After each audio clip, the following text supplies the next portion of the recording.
So you might hear coyotes outside at some point. Oh, sounds awesome.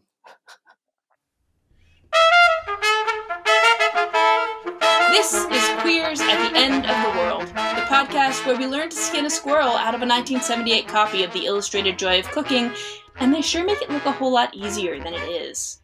I'm your host, Nina. And I'm your host, Nat. So here we are at the beginning. Yeah. Yeah, we've never made a podcast before, and the world is ending again. And neither of us wants to make a go bag, so we might as well make a podcast instead. Do you think the world is ending, Nina? I feel like the world ends kind of a lot for all kinds of different people at different times. And I feel like, yeah, we're in a climate crisis and things are going to change in a massive way, even if it's not like, you know, even if it's not any apocalypse that we've imagined before. I think that we're on the verge of a different kind of world. I think that's a great way of saying it. You know, this idea of the world changing and being on the precipice of a shift is part of why we're starting this podcast with Butler's Parable of the Sower. It's really the great novel of apocalyptic paradigm shifts from the point of view of marginalized people, of Black folks, queer folks, sex workers, farm laborers, and self-emancipated slaves. Yeah, with a few doctors and suburban white kids thrown in for good measure. Right. And fundamentally, it's a novel about getting prepared. The hero of the story, whose name is Lauren Olamina, is a Black cis female teenager living in a walled community in the suburbs of Los Angeles. And while we're not going to talk about the book in detail in this episode, we should mention that she spends the first half of it prepping, just sort of getting herself ready for when disaster finally happens. Yeah. And she's got what she calls a positive obsession. She's obsessed with the idea that things are going to change and she needs to be ready when they do. And she makes a go bag, which I think is really kind of a symbol of prepper culture, right? Like at least as much as a fully stocked bunker or something like that is. I mean, a go bag is kind of like a portable bunker in a way. It's all the supplies you absolutely need to survive, packed into a little portable container and ready to go at a moment's notice. Yeah. And I think for both of us, that association of go bags with prepper culture means that go bags are kind of like outside the realm of queer culture, I think, as both of us conceive it. I know. I mean, go bags for me belong to just this whole idea of putting together all of these supplies and taking yourself away from society so that, when the quote unquote masses just start rioting and fighting each other over food and water, you're kind of in a cushy situation because you were better than the average person, and you looked ahead and knew what was going to happen. And now you're safe, you're better than everybody else, and you've got guns so that in case someone comes for your food, you can defend your compound. And I still very much think of that image when I think of the idea of a go bag. Yeah, because I mean, it's really like it's connected to some of the same things that come out of like, homophobic white supremacist patriarchy, right? Like this idea of isolation, of mastery, of like being better and over others. But even though I think that's really my association with it too, there are queer preppers and there are marginalized preppers and Black preppers and preppers of color. And so I think one of the reasons we wanted to start with Parable of the Sower is to really challenge the idea that preparing for the apocalypse and all of the things that are associated with apocalyptic shifts and changes are totally outside of queer culture and outside of anything that could possibly matter to us. Yeah.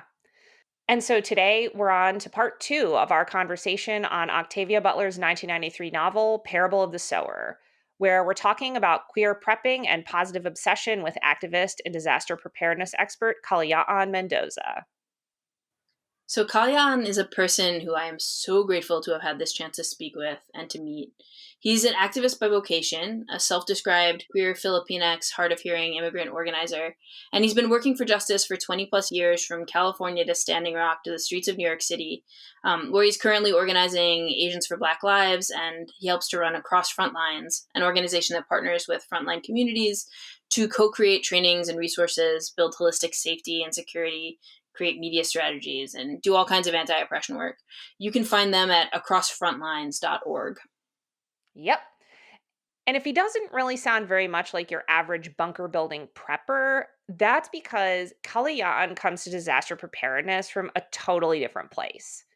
We asked him to speak with us after seeing two posts from him on Instagram that together really just basically kind of hit the sweet spot of exactly what we want to talk about on this show.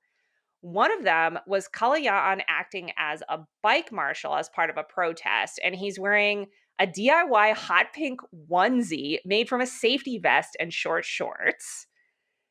And the other was a detailed breakdown of the contents of his go bag. Yeah, so I've got to say, to me, up to this point in my life, I've always thought of go bags as like way outside the purview of those of us who prefer to rock hot pants. Dude, I'm very much drawn to the hot pants. But I mean, the challenge is to also maybe find a way of being a little bit drawn to the go bag. And that's kind of the challenge we're setting ourselves in these two episodes on parables, to bring hot pants and go bags together in the queer imagination. I love it. So we should note that we're starting off, as I often do, on the wrong foot. And the plan for episodes going forward is to put out a monthly episode where we talk about whatever post apocalyptic or dystopian or future book or show or video game or movie we're going to be discussing in that round. And then 2 weeks afterward, we'll publish a piece of related content that's more about action and resources. So for Parable of the Sower, that's this interview with Kalyan. But I've got to say, honestly, the conversation we had with Kalyan was such a deep influence on our conversation about parables that we didn't really think we should make you wait. Exactly. The queer art of starting out on the wrong foot. Heck yeah. And for me, there was so much that was starting out on the right foot in the conversation with Kalayaan. So here we go. Back to a night in September where Nina's recording from a lake house surrounded by wild dogs that are actually probably pretty fluffy if you get to know them.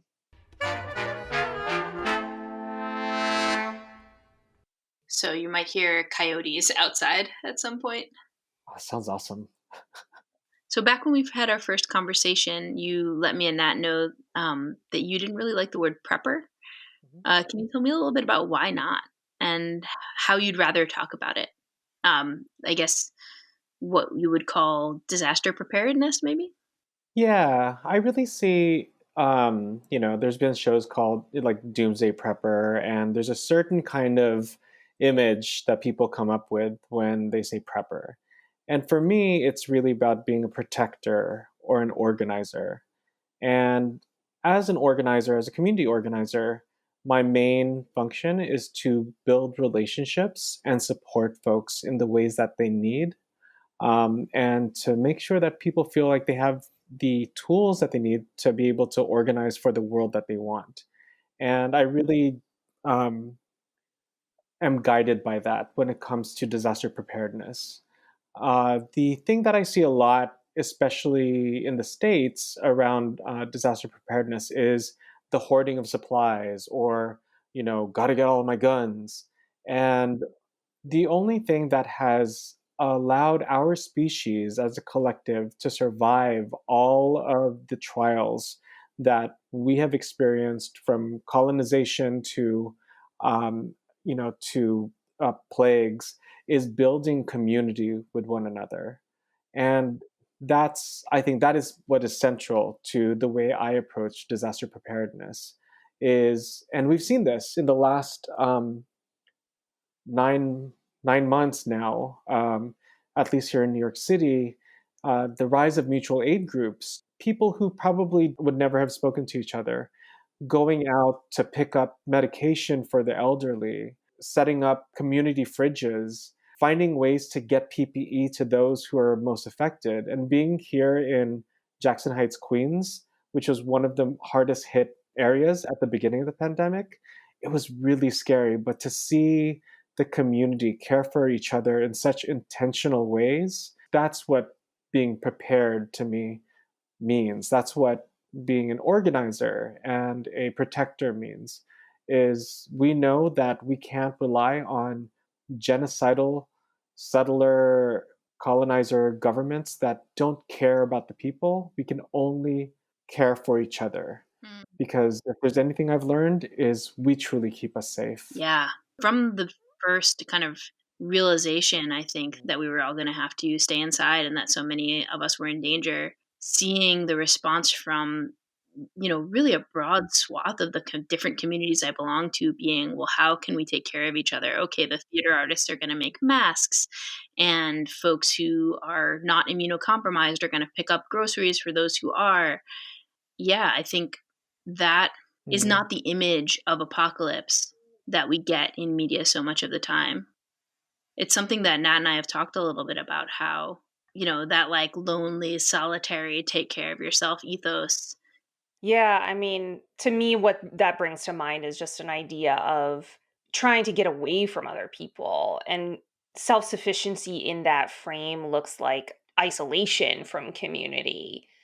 And I very much associate the whole notion of a prepper with sort of like, well, everybody else might have to be a roving mob, but I'm going to be safe because I had guns and I had food and, you know, this sort of condescending attitude about like having knowledge that other people didn't have or guessing right about the future or something like that. And yeah, I mean like when I think of that I'm like I'd rather die in a crisis than live like that because I can't imagine just the idea of living so isolated away from a community of people is I seriously feel like that's just so scary of a reality to me. Mm. It's kind of amazing how much mutual aid has, yeah, how much, the things that you're talking about are clarifying that there are other options. I feel like it's kind of wild that that didn't really occur to me before this time.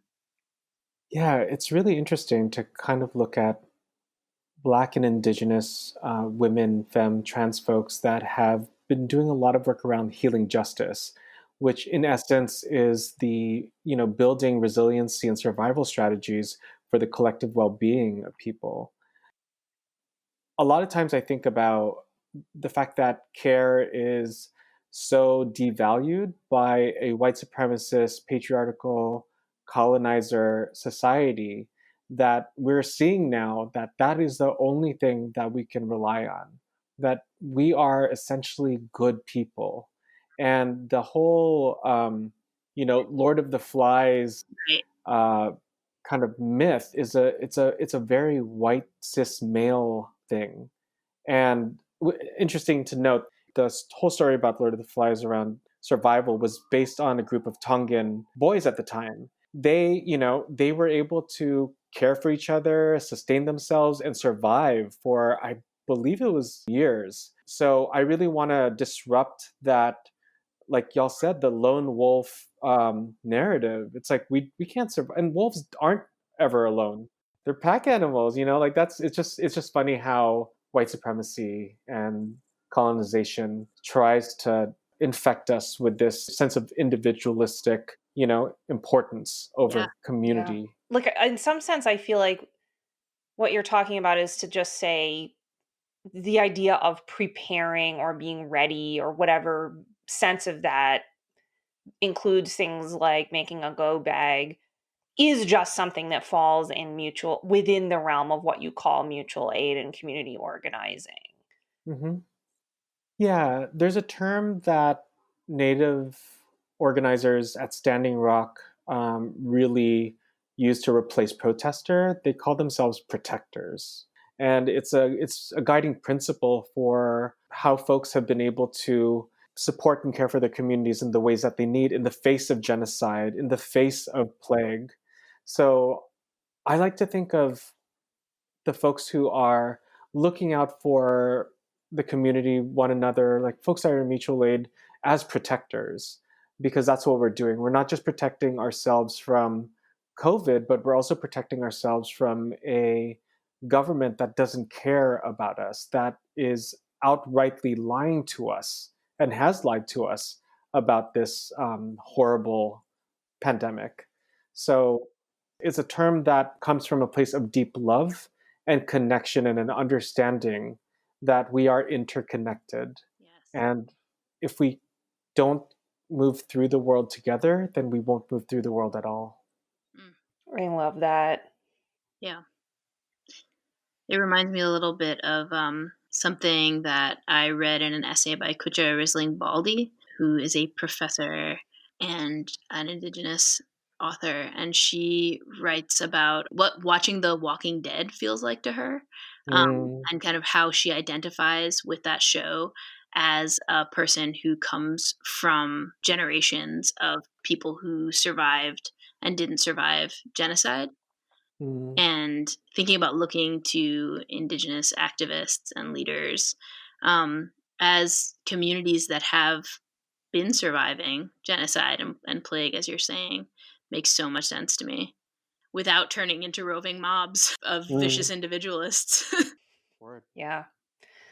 I mean, obviously this conversation is reminding me so much of our reading that we were doing for this episode, which was Octavia Butler's Parable of the Sower. And it's funny, I was talking to another friend about this.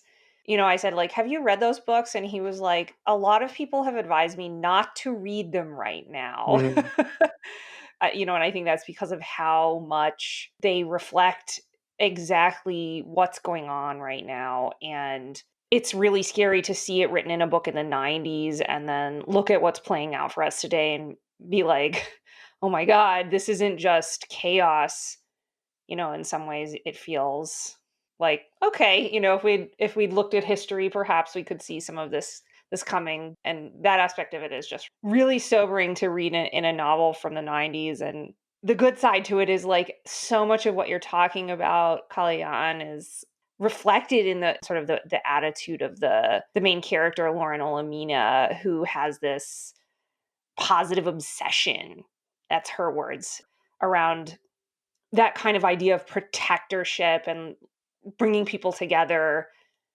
She's this character who has this incredible vision about what her purpose is in the world, and it is to accomplish much of that same type of work, of like what you were saying. And it's really interesting to hear you talk about it because it reminds me so much of the way it's written in that book. Like, this notion of having this almost kind of like a calling, or like a really clear vision of what it is that you're doing and why it's so important. mm. I think last time we talked, you actually said you were a nerd of this. Yeah. And, like, I really, like, tuned in with that because I, in various aspects of my life, identify as a nerd. And I kind of wanted to, like, ask you to talk a little bit about that. Like, was there a catalyzing moment, or is it something that's always been with you in a way? Yeah, I mean, like, I'm a nerd of many things, everything from Star Trek to Avatar to constructed languages like Navi. And I'll just like bust out with some Navi at a party, like "Favor tepetsengiluk ani," Yeah. just because it's fun. But being like a safety nerd, like I think it came out of being growing up in California. I was like, what, 11 years old during the Loma Prieta earthquake, and I distinctly remember what it was like, and like how our community, we lived in like a little apartment complex. It was really fun for the kids. Like all the parents came out with their barbecue grills and we all just like cooked for one another. It was kind of in that instance where I realized that one way that I could contribute was to learn more about, what is safety and security, especially from a holistic lens, right? How do we keep our communities physically, emotionally, mentally, spiritually, digitally safe and secure? And it has really trickled into my work, my activist work, either working with Students for a Free Tibet back in the late 90s into the early 2000s with the Beijing 2008 Olympics. It was all about preparing and keeping people safe, building frameworks that allowed folks to be able to understand what informed consent means when engaging in an action, giving people the tools that they need to keep themselves safe and to be able to create adaptive strategies in the face of state repression. So, from that, I've been able to bring my safety nerd glasses or goggles, if you will, into spaces like Ferguson, Standing Rock, multiple movements around the world, from Taiwan to Aotearoa, also known as New Zealand, and across Turtle Island. I think for me, being a little kid, watching kind of what I thought was going to be the end of the world during the earthquake, but seeing everyone care for each other, that just really stuck with me. Mm. It sounds like also there's a way in which that kind of danger was also associated with care for you, and like the potential for that connection and for beautiful, fun, pleasurable times as part of the response to disaster. Yeah, totally. I mean, just we're often fed that narrative that, human beings are trash, or that we're the virus of Mm. the world. But growing up in communities of color that have had very little resources, growing up as an immigrant here on stolen land, like, we had to learn that caring for each other meant we could all survive together. So, yeah, just seeing those different trauma points growing up, and rather than turning that just inwards, I wanted to manifest that into energy protecting the community, wherever I was. That's really beautiful. It was making me think a little bit of um, an incident in my dad's life that's been told many times in my family. My dad was, I think, at church Mm, and there was a tornado, and apparently the windows like blew in, like the glass just shattered, and it was really terrifying, like one of these situations where you can see the tornado and people are like, we're probably going to die. And that narrative, I think, for my dad has always very much been, I have to make sure that something mm, like that never happens again. And to me, that's just a very different way of seeing a moment of crisis, which was not through the lens of having a communal response to it, but more just through a lens of mm, control. And I see that control as being the thing that motivates that kind of individualist prepper attitude, and not to, condemn my father as one of those crazy like lone wolf types that we were sort of saying we didn't like that lens. But I think that there's a sense where it's like mm. fear is the enemy and we have to fight the enemy. Mm. What you're saying is very much like giving me this like idea that that's not the only way that you could see a moment of fear. Totally. I mean, I invite folks to really think about fear as a teacher, right? I think because fear teaches us how to be safe, how to survive. It's up to us to be able to take that lesson and to make it into something that is for the betterment of others. It takes time, but I think we're seeing that collective change happening right now. Mm. How do these kind of ideas of how to respond to negative emotions and consent that you've talked about come into the work that you do in preparing activists? Yeah, we really center healing justice in the work. And it's important for me that we recognize Black and Indigenous feminist um, thinkers when engaging in community protection work, because essentially that's what activists are, right? It's folks that care so much about the world that they're willing to put their lives out on the lines in the streets. That's exactly what's been happening in the last over 100 days since Mm. the murders of Breonna Taylor and George Floyd and so many other Black folks, is that people want to stop the state sanctioned murders Yep. of Black folks, but also want to fight for a world where this isn't even ever possible. Hmm. So the trainings that I do are everything from just basic 101 protest safety. Here's the stuff to bring. Here are the things to keep in mind. Here's ways to prepare yourself before going in. Make sure you have a first aid kit. Here's how to deal with tear gas. To more 301 trainings, which is like about setting up tactical safety and security base of operations. If you need to be deployed in an area, either as a street medic or safety marshal, here are the steps that you need to take, all the way to how to deal with an active shooter scenario, to identifying commonly used munitions by the state against activists. So the nonviolent direct action work I do is very much centered in healing justice and keeping activists and protectors safe as they advocate and fight for a just and better world. There's so much urgency right now around transferring the skills that you're talking about in this particular moment. What are the preparedness skills that you think activists really need right now? Yeah, we usually start folks off with building their situational awareness. We go through the OODA loop of, observe, orient, decide, and act, and really train folks on understanding their sympathetic nervous system response to stressful situations, whether that's during a post apocalyptic event or being at a protest where the cops decide to inflict violence on nonviolent protesters. These are all skills that people will need to use once they go into a state of shock and will need like a cognitive shortcut to fall back on.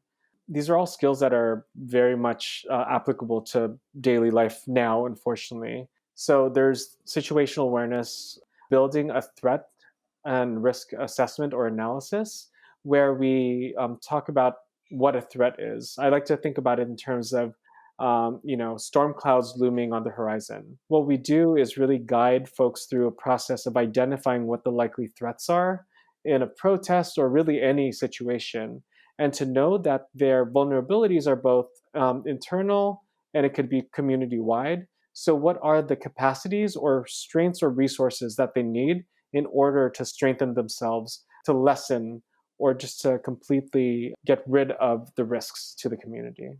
And really about focusing on consent. What does consent mean within the safety space? Yeah. When I do trainings on dealing with tear gas or pepper spray, the first thing we do is to tell people you need to get the consent of the person that was affected. It's not just a theoretical thing. It's very much about praxis on the streets. If someone Mm. gets tear gas, like in Ferguson, a journalist got tear gas in front of me, and the first thing I did was like, "Do you need support?" And they were like crying and screaming. They were like, "Yes, yes, yes." And as they consented to that, I moved them through each of the steps of how I was going to be supporting them. I'm going to help you get on the ground. I'm going to hold your head while you lay down.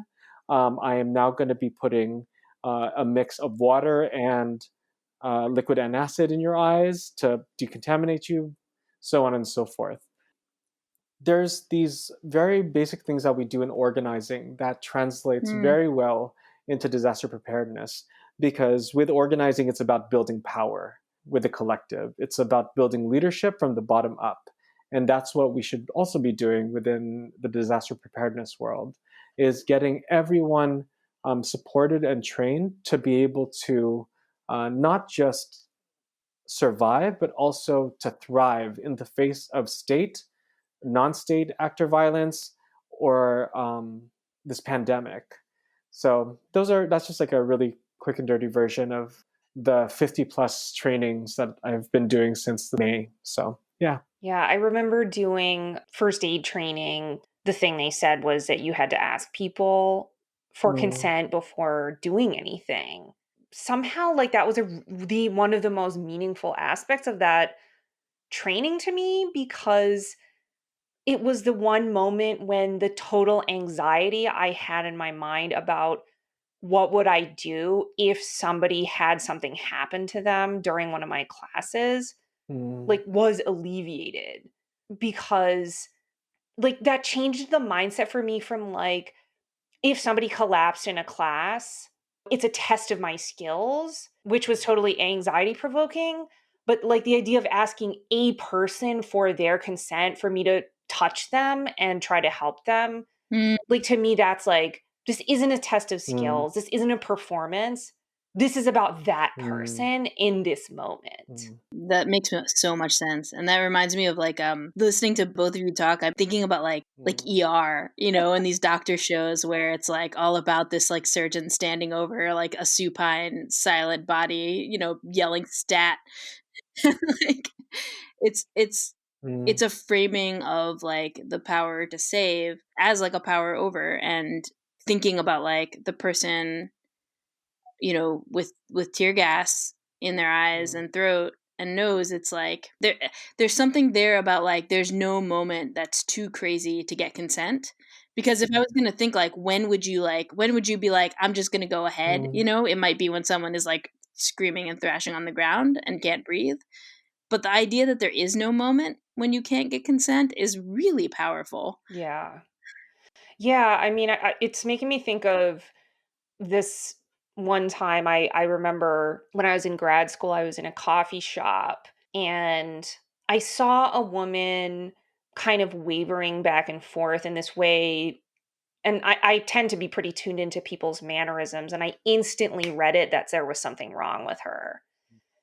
And she actually had like a moment where she lost consciousness, and she sort of ran into a wall and hit her head on the wall and fell over. oh, And it was like one of those moments where you realize how people stand on the sidelines of that because of how anxious they are about it, and they're anxious about what to do. And it was sometime within the realm that I had done that first aid training. And I remember being like, I have a way of helping her because I can start the helping by asking her consent.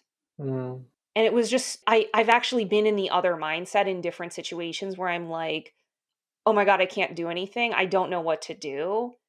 I can't, I'm going to fail Yeah. because I'm not going to do the right skills, or I'm not going to know the right approach to this situation."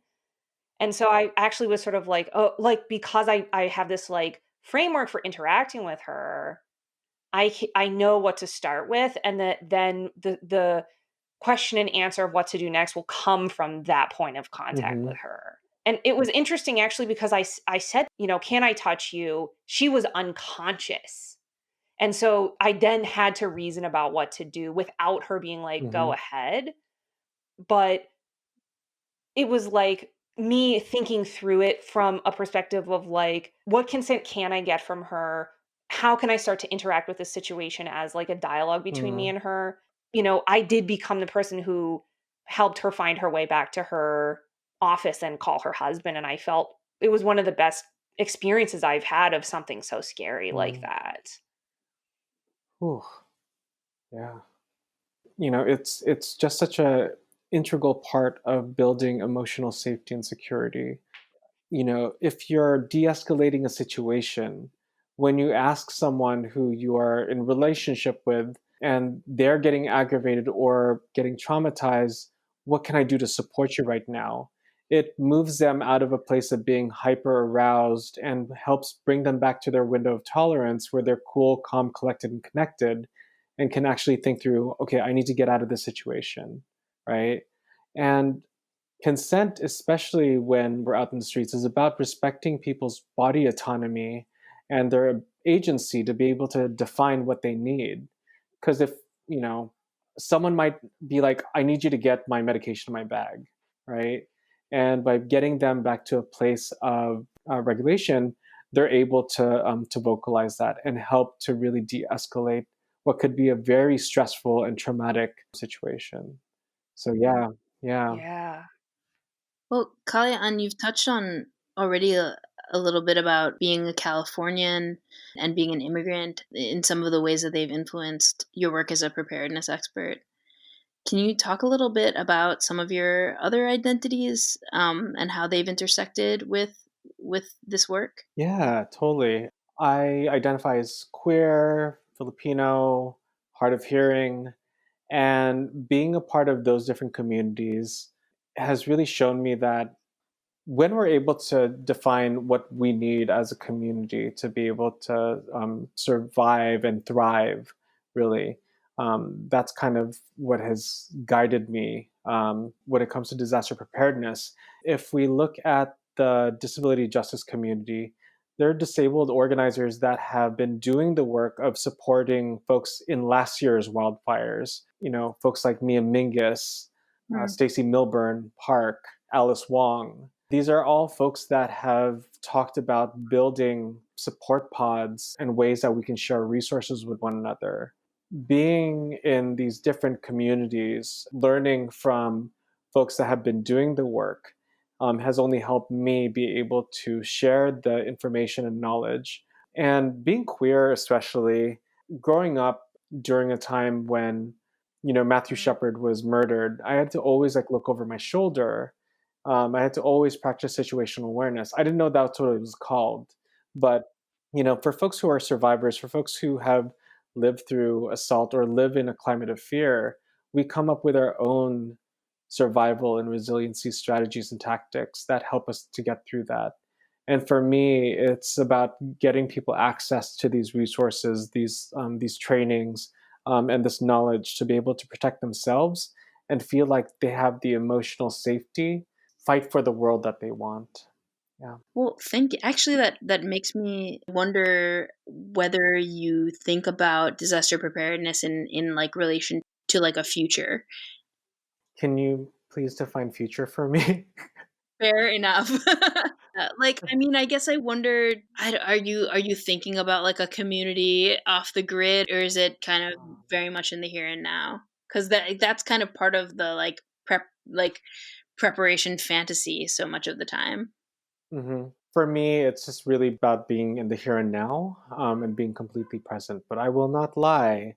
I have thought about like what would it be to have like all the people I cared about, who I knew, cared about the world, if we just like had our own, space where we could grow our own food and have our own microeconomy, and we can just like care about each other in those ways. And like it's a beautiful daydream, Yeah. but I know that we're going to be existing in a world that is not going to have people with those same values. So what does it mean to prepare folks for the chaos that's coming? Because quite frankly, as we've been seeing, there's a constant uptick in white supremacist violence. Yeah. Um, there is, we are in a climate catastrophe right Mm. now.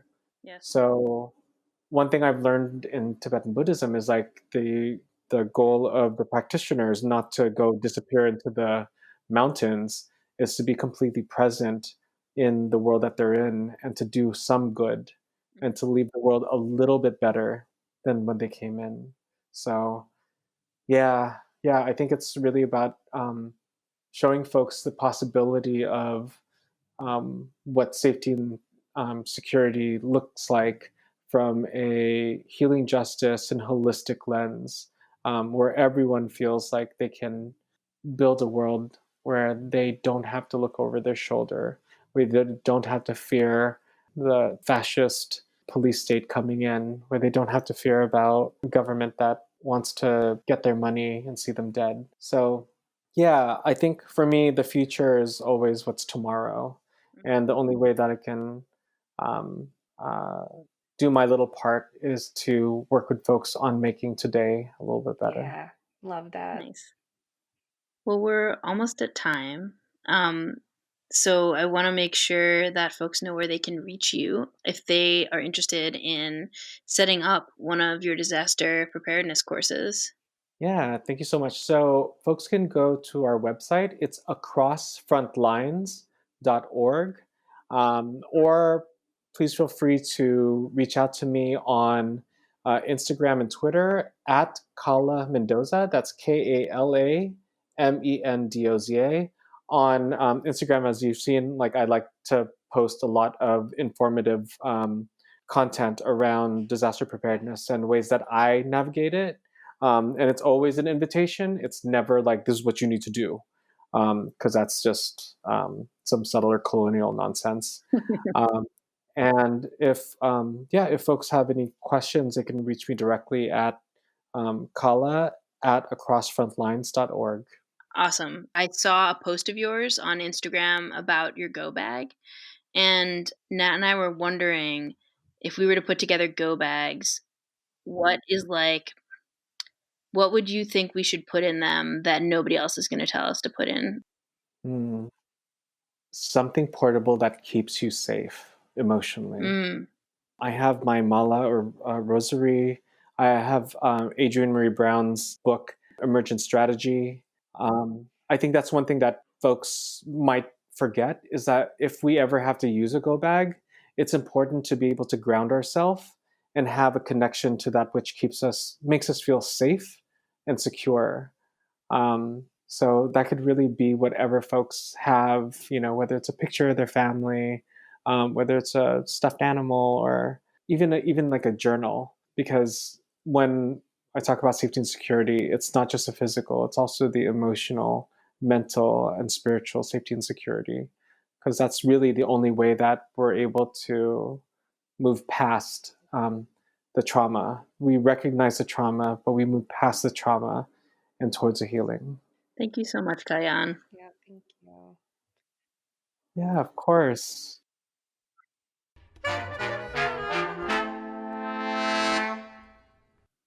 This has been Queers at the End of the World. Our show art is by the fabulous Ellie Yanagasawa, who you can find for your own commission at Ellie the Cosmic Jelly. The music for this episode was La Fin des Haricots by Tintamare. You can find us at queerworlds.com or at Queer Worlds Podcast on Instagram. If you enjoyed the show, we would really, really appreciate it if you'd rate and review us. It helps people find us, and it lets us know that you're out there listening. And tell a friend who you think will enjoy it. That's by far the best way for folks to find out about the podcast. Part of the point of all this is for us to talk to our community, so we'd love to hear back from you. If you're a queer person making apocalyptic and dystopian media, and you have something you'd like us to read, watch, play, or listen to, or you just have a great idea for a topic we should cover on the show, get in touch with us at queerworldspodcast@gmail.com. All right. Good luck out there, dear hearts.